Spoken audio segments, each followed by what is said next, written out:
Jadi anggota saya yang salah, saya proses hukum.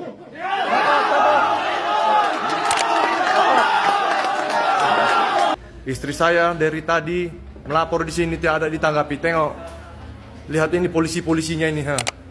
Tolong Bapak Presiden, tolong Bapak Kapolri, lihat Kapolda Sumut, lihat ini. Mereka tidak menangani, mereka tidak mau menerima laporan kami. Survei terbaru menyebut bahwa polisi adalah salah satu profesi yang paling tidak dipercayai oleh masyarakat. Sementara itu, tingkat kepercayaan masyarakat terhadap lembaga kepolisian belakangan juga nampaknya semakin menurun. Menurut gua, hal tersebut terjadi karena banyak faktor. Salah satu faktornya adalah sekarang banyak banget oknum anggota polisi yang bertingkah nyeleneh, yang kebanyakan tingkah, kebanyakan gaya. Budaya atau perilaku punglinya juga nggak hilang-hilang dari zaman baheula. Dan yang paling parah adalah sekarang banyak banget anggota polisi yang menjadi bagian dari kejahatan itu sendiri. Makanya sekarang masyarakat bingung. Kalau warga sipil berbuat kejahatan, kita lapor ke polisi. Tapi kalau seandainya anggota polisinya yang menjadi bagian dari kejahatan itu sendiri, atau bahkan dia yang menjadi penjahatnya, kita harus lapor ke siapa coba? Maka dari itu, di video ini gue udah merangkum kasus-kasus yang melibatkan oknum-oknum anggota Partai Coklat, yang mungkin karena kasus-kasus inilah akhirnya membuat kepercayaan masyarakat Indonesia terhadap lembaga kepolisian terus menurun dari waktu ke waktu. Yang pertama, ini kasusnya lagi viral banget nih. Jadi ceritanya ada seorang oknum anggota polisi di Mamuju Tengah. Jadi si oknum anggota polisi ini ketahuan sering berkunjung ke kosan ceweknya, di mana ceweknya ini kosannya ada di asrama putri. Karena si oknum anggota polisi ini sering berkunjung ke asrama putri malam-malam, akhirnya si oknum anggota polisi ini ditegur oleh anggota HMI dan juga si pemilik kontrakan.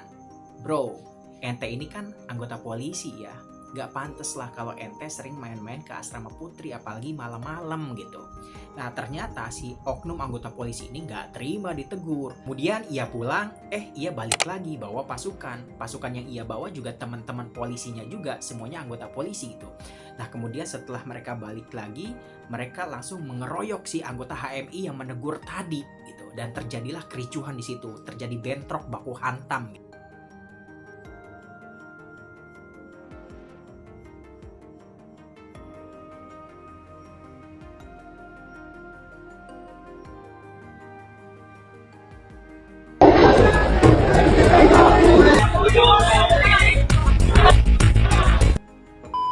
Kejadian tersebut membuat mahasiswa anggota HMI ini mengalami luka-luka, ya namanya juga dikeroyok sama belasan anggota polisi ya.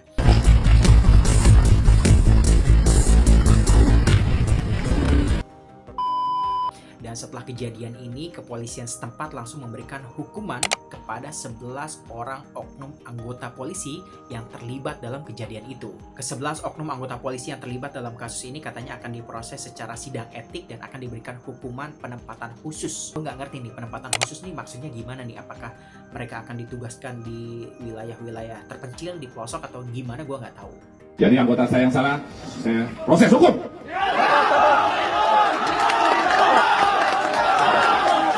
Kalau anggota kita yang salah, kita proses sesuai aturan yang berlaku. Ya, kalau perlu kita set. Ya, itu saya tidak main-main lagi. Ya, kita sebagai polisi, Polri harus memberikan contoh teladan kepada masyarakat. Ya, pada rekan-rekan semua, usah takut. Ya, saya tidak menutup-nutupi yang salah, tetap kita salah. Kita tidak sesuai aturan hukum berlaku. Mantap Kapolda. Ya, terima kasih kepada semuanya. Kita masyarakat Sulbar, mahasiswa Sulbar adalah yang baik, saya pikir. Ya, kita bekerja sama, berkoordinasi yang baik. Ya. Tidak ada hal-hal yang tidak kita selesaikan. Semua dapat kita selesaikan bersama. Ya, terima kasih pada semuanya mahasiswa. Kita proses secara hukum dan setelah itu kembali ke masing-masing ya. Pelaku kapan ditangkap, Pak? Kenapa? Pelaku kapan ditangkap? Pelaku kita masukkan sel, kita proses. Sudah hari ini. Ya. Tidak ada. Kita nggak usah percaya sama Kapolda. Ya. Pokoknya yang terlibat langsung kita proses secara hukum. Jelas kira-kira? Ya, jadi semua tidak, ya dengerin. Tadi kita juga tidak mau menutupi yang salah, tetap yang salah kita tindak secara hukum. Ya. Sudah kita proses, kita periksa semuanya, kita share yang terlibat langsung, udah itu aja. Jadi kita secara aturan hukum. Dicopot juga, Pak. Nah, anggota-anggota polisi yang sengak kayak begini nih yang akhirnya membuat image kepolisian di mata masyarakat semakin memburuk. Gua yakin mereka yang terlibat dalam kasus ini adalah polisi-polisi yang masih muda, polisi-polisi yang masih baru bertugas gitu. Cuma yang gua heran, kok bisa ya orang-orang bermental preman kayak gini jadi aparat gitu. Kantor polisi merupakan sentral pelayanan publik 24 jam non-stop. Nggak ada istilah tutup, nggak ada istilah hari libur, karena kan pasti udah ada jadwal piketnya kan. Nah, maka dari itu ketika masyarakat membutuhkan bantuan dari polisi, ya mereka harus siap kapanpun kan, seperti itu. Namanya juga pelayanan masyarakat. Tapi kayak mana misalnya kalau ada kantor polisi yang menolak laporan masyarakat dengan alasan katanya mereka mau istirahat dulu. Gue nggak ngerti lagi, gue speechless. Kantor polisi mesti jam 2 teng baru bisa bekerja. Istri saya dari tadi melapor di sini tidak ada ditanggapi. Tengok, lihat ini polisi-polisinya ini. Tolong Bapak Presiden, tolong Bapak Kapolri, lihat Kapolda Sumut, lihat ini. Mereka tidak menangani, mereka tidak mau menerima laporan kami. Tengok, mesti jam 2 teng rupanya istirahat orang kepolisian ini. Sering banget kejadian oknum anggota polisi yang memeras sekaligus juga menipu masyarakat dengan iming-iming bayar sekian, nyogok sekian akan dijadikan polisi. Seperti kejadian baru-baru ini. Jadi ceritanya ada seorang petani gerabah di Pemalang, Jawa Tengah namanya Pak Suratmo. Dengan segala tipu dayanya, Brigadir WR mengiming-imingi Bapak Suratmo ini dengan janji-janji yang manis. Intinya dia bilang, pokoknya saya bisa menjadikan kedua putra bapak ini loloslah sebagai anggota polisi gitu. Karena saya ini kenal dengan orang dalam di kepolisian. Saya ini kenal dengan pejabat-pejabat tinggi di kepolisian gitu. Jadi bapak nggak usah khawatir, tenang aja. Cuma syaratnya, nah ini nih. Syaratnya bapak harus bayar sekian untuk uang ini, itu gitu ya. Awalnya Pak Suratmo ya nurut aja, namanya juga orang kampung ya guys. Jadi secara bertahap Pak Suratmo ini memberikan sejumlah uang kepada si Brigadir WR ya, dengan harapan bahwa kedua putranya ini bisa lolos menjadi anggota polisi gitu ya. Jadi dia kasih duitnya itu secara bertahap, berapa ratus juta gitu ya. Hingga akhirnya Pak Suratmo ini sudah habis uang senilai 900 juta rupiah. Dan uang itu pun adalah uang hasil menjual sawah warisan dari orang tuanya. Sawah warisan dari orang tua sudah habis. Uang senilai 900 juta rupiah juga sudah lenyap. Namun kedua putra Pak Suratmo ini tidak kunjung juga jadi polisi.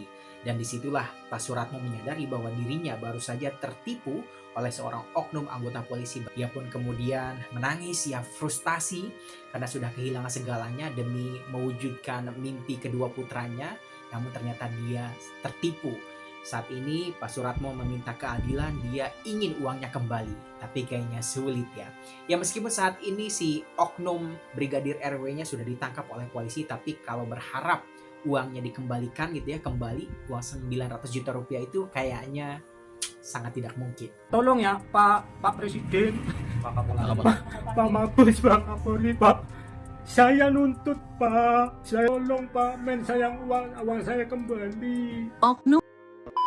Padahal kalau dipikir-pikir uang senilai 900 juta rupiah itu kalau diinvestasikan dengan baik, kalau diputar untuk usaha dan bisnis, kedua putra Pak Suratmo ini bisa jadi orang-orang sukses ya, gak usah jadi polisi itu maksudnya.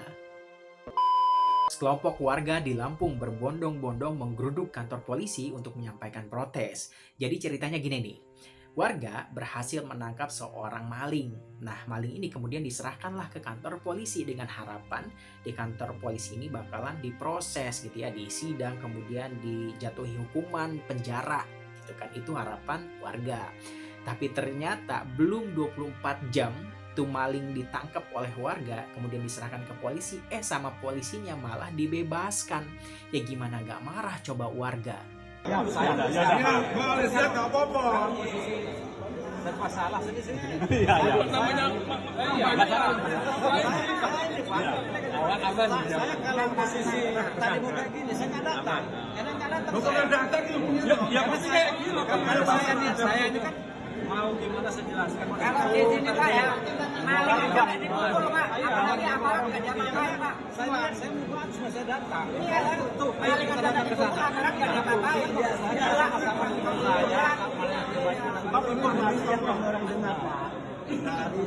Masa sebutin anggotanya? Itu udah ada di laporan data. Tinggal ngambil, tapi kok nggak diambil pertama ditutup dulu. Ya orang ini kan balik ya, Cita-cita. jangan jadi.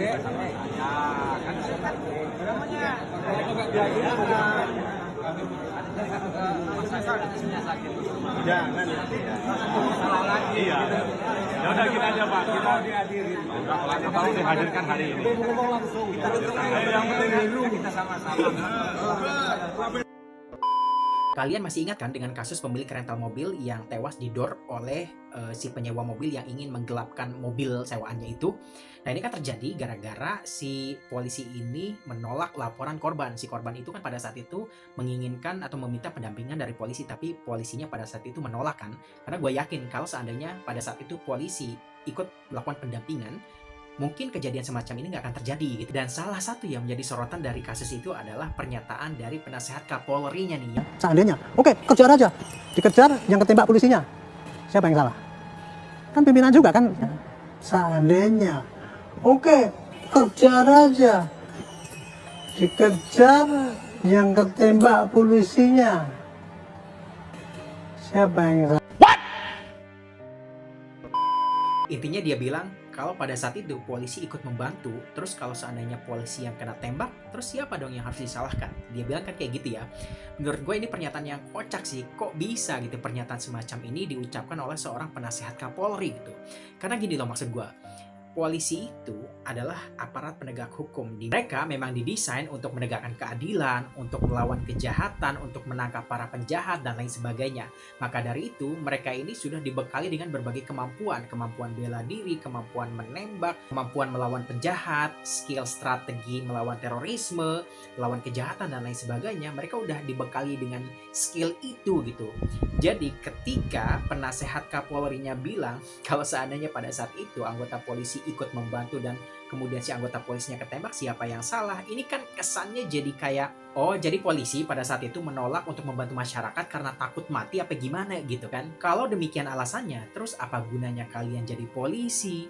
Apa gunanya kalian jadi aparat penegak hukum? Apa gunanya kalian menjadi pengayom dan pelindung masyarakat? Ada lagi nih, oknum anggota polisi sengak kebelet viral, malah nantangin masyarakat. Siap Bang Jago. Kebetulan saya juga masih polisi. Atau kita buat challenge saja. Kita janjian, kamu ke Palu atau ke alamatku, nanti kamu lari, saya tembak, kena kaki atau tidak. Bagaimana? Nanti kita kasih hadiah, siapa yang menang. Saya tuh kenapa suka challenge orang. Nah, jadi saya tuh orangnya itu guys, suka dengan tantangan. Gua kasih tahu nih, si oknum itu namanya Bribtu Yulis Setiabudi. Nih oknum nih memang problematik nih, banyak banget masalahnya. Sebagai polisi, track recordnya jelek banget, sering melakukan pelanggaran kode etik dan bahkan sempat dihukum juga ya. Dulu konten-konten dia di sosial media sering viral dan dianggap mencoreng nama baik kepolisian. Akhirnya dia juga kena hukuman tuh. Pernah terkena kasus penipuan, pernah terkena kasus judi online, dan bahkan pernah terjerat kasus penggelapan mobil cuy. Jadi si oknum ini track recordnya sebagai polisi emang jelek sih. Tapi gue gak ngerti ya, heran gitu ya, kok bisa orang macam kayak gini masih jadi polisi gitu. Kita sebagai masyarakat, jujur ya, sering ilfil gak sih kalau ngelihat ada seorang anggota polisi suka ngeluh terkait profesinya gitu di sosial media. Kayak yang satu ini nih contohnya. Enak ya jadi kalian kalau ada apa-apa lapornya ke polisi. Lah kami kalau ada apa-apa lapornya ke siapa? Belum lagi tengah-tengah malam, bukannya dipanggil sayang, tapi dipanggil warga. Ada kalanya kita tuh disuruh kejar maling. Kenapa sih orang-orang itu selalu merasa kehilangan setelah sesuatu hal itu sudah nggak ada? Yang menjadi pertanyaan saya, tujuan Bapak jadi polisi untuk apa? Tugas Bapak sebagai seorang polisi itu apa? Bapak harus pahami itu, baru bisa berkomentar. Kalau tidak mampu untuk menjadi seorang polisi, mundur, berhenti. Jangan cuma hanya mengharapkan uang dari rakyat yang setiap bulan menggaji bapak. Maksud gue kayak kalau lu emang udah nggak mau jadi anggota polisi, ya udah lu mundur jadi polisi. Jangan malah bikin konten-konten norak kayak begitu yang ujung-ujungnya bikin masyarakat ilfeel gitu dan bisa merusak image kepolisian. Gue juga nggak ngerti sama taruna-taruna kepolisian yang masih muda-muda ini, kok bisa-bisanya gitu mereka didoktrin untuk punya pemikiran yang isi pikirannya tuh nggak jauh-jauh dari cewek mulu gitu. Siap agar bisa memberikan kepastian kepada pasangan. Ingin membuat mantan menyesal kemudian. Siap agar tidak digosting lagi. Apa tujuannya masuk polisi? Siap agar bisa mendapatkan wanita idaman. Apa tujuannya masuk polisi? Siap biar glow up. Tujuannya masuk polisi? Siap ada perawat yang harus dilamar. Tujuannya masuk polisi? Siap mewujudkan cita-cita pacar. Siap. Ada wanita yang harus berpakaian baju pink. Tujuannya masuk polisi? Siap ada tetangga yang harus iri. Tujuan masuk polisi? Siap ingin mengalahkan kegantengan Pak De. Gue juga tahu itu hanya konten. Gue juga tahu kalau mereka itu cuma disuruh ngomong kayak gitu. Gak mungkin kan itu dari hati dan pikiran mereka ngomong kayak begitu. Gak mungkin banget lah, apalagi mereka masih taruna yang masih polos-polos kayak begitu kan. Cuma apakah itu kemudian membuat mereka terlihat keren? Tidak, justru norak gitu. Ceritanya ada sekelompok anggota kepolisian yang hendak melakukan razia di sebuah hotel di Jambi. Tapi ternyata aksi mereka itu tidak diizinkan, tidak diperbolehkan alias dilarang oleh pegawai hotelnya dengan alasan pegawai hotel ini tidak ingin razia polisi ini mengganggu kenyamanan para tamunya. Dan gue setuju sama pegawai hotelnya. Kenapa nanti gue jelasin. Oke, seperti itu ya. Kamu tanggung jawab ya. Kamu bikin pernyataan, kamu bertanggung jawab terjadi apa di dalam kamar ya. Lanjut cerita lagi, Mbak. Ini raja resmi loh, Mbak. Kan dibantu orang, kan nggak terganggu, Mbak. Satu lantai 5, satu lantai 5, satu lantai 5. Kisbel bintang beda ini.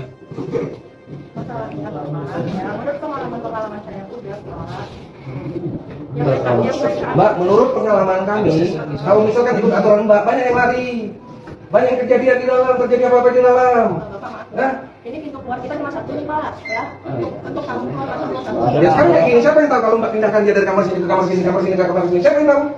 Kan nggak ada yang tahu, cuma Mbak yang tahu di sini nih. Udah sih, bikinkan. Ini merintangi penyidikan.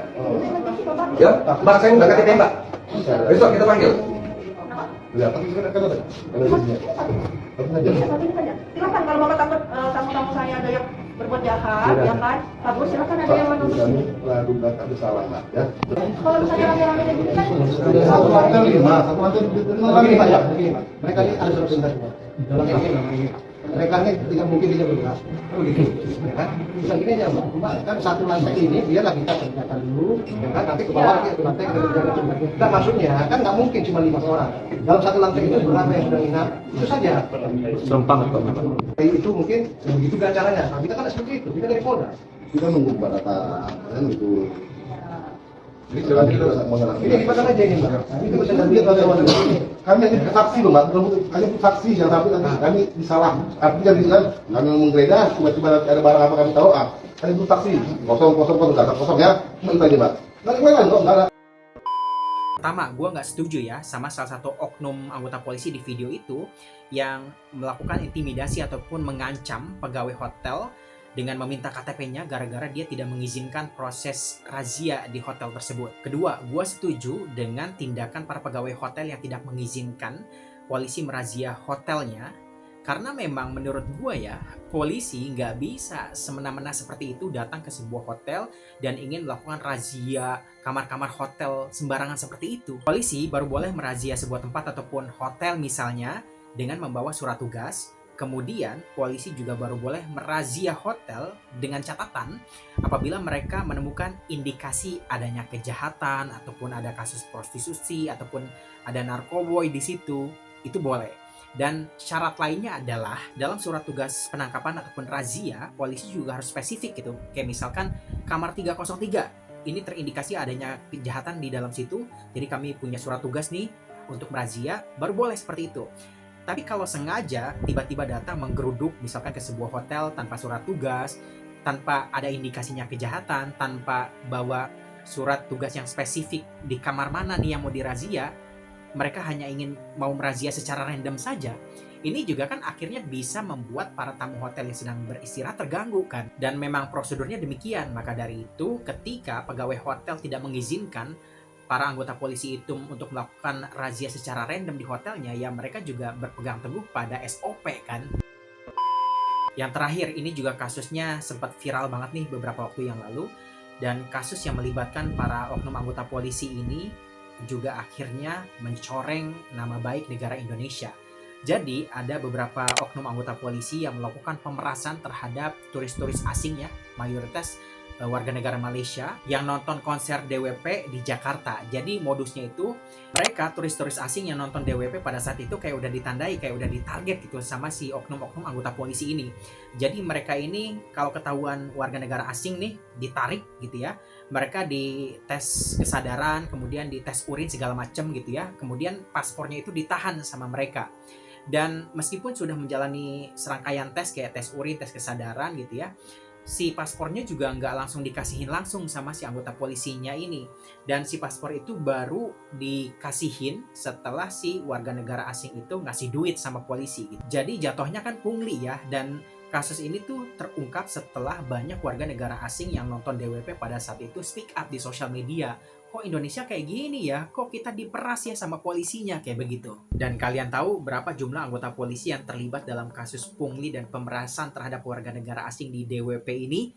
18 orang anggota polisi cuy. Ini sih namanya bukan oknum lagi ya, tapi udah satu komplotan. Ternyata mereka ini tidak hanya suka memeras dan melakukan pungli terhadap warga pribumi ya, bahkan warga negara asing aja mereka pungli loh, mereka peras berani-beraninya kayak begitu. Ya akhirnya yang kecoreng nama baik negara Indonesia. Dan pada akhirnya sekarang muncul petisi nih, jangan datang ke konser-konser di Indonesia lagi karena nggak aman, karena berbahaya bagi turis, bagi warga negara asing, karena polisi-polisi di sana rese, tukang pungli, tukang memeras kayak begitu. Itu image-nya yang akhirnya sekarang terbentuk. Negara Indonesia sekarang udah diboikot sama negara-negara asing perihal konser. Ini ulah polisi yang memeras warga negara asing sampai total pemerasannya itu 32M. Wah, hebat. Pokoknya gue udah nggak ngerti lagi lah. Sekarang kalian paham kan kenapa polisi merupakan profesi yang paling tidak dipercaya oleh masyarakat? Ya kalian lihat sendirilah ya contoh-contohnya yang udah gue jelaskan tadi. Namun meskipun demikian, gue pribadi masih tetap optimis. Gue masih percaya bahwa di luar sana masih banyak ya anggota-anggota polisi yang amanah, yang terpercaya, yang baik hati, yang luar biasa tulus akan mengemban jabatan dan amanahnya gitu. Gue yakin banget gitu. Tapi mungkin jumlahnya nggak sebanyak polisi-polisi yang gitulah gitu ya. Jadi karena jumlah anggota polisi yang nggak baik ini lebih banyak gitu ya, sehingga anggota polisi yang baik-baik ini jadi ikutan tercoreng juga kan, jadinya kasihan juga kan. Kalau seandainya ada anggota polisi yang nonton video ini, nggak usah baper ya, karena apa yang gue sampaikan itu ya memang berdasarkan fakta dan data di lapangan seperti itu gitu. Justru ini seharusnya menjadi bahan evaluasi dan introspeksi agar lembaga kepolisian ini terus berbenah dan agar lembaga kepolisian ini bisa mengembalikan kepercayaan masyarakat.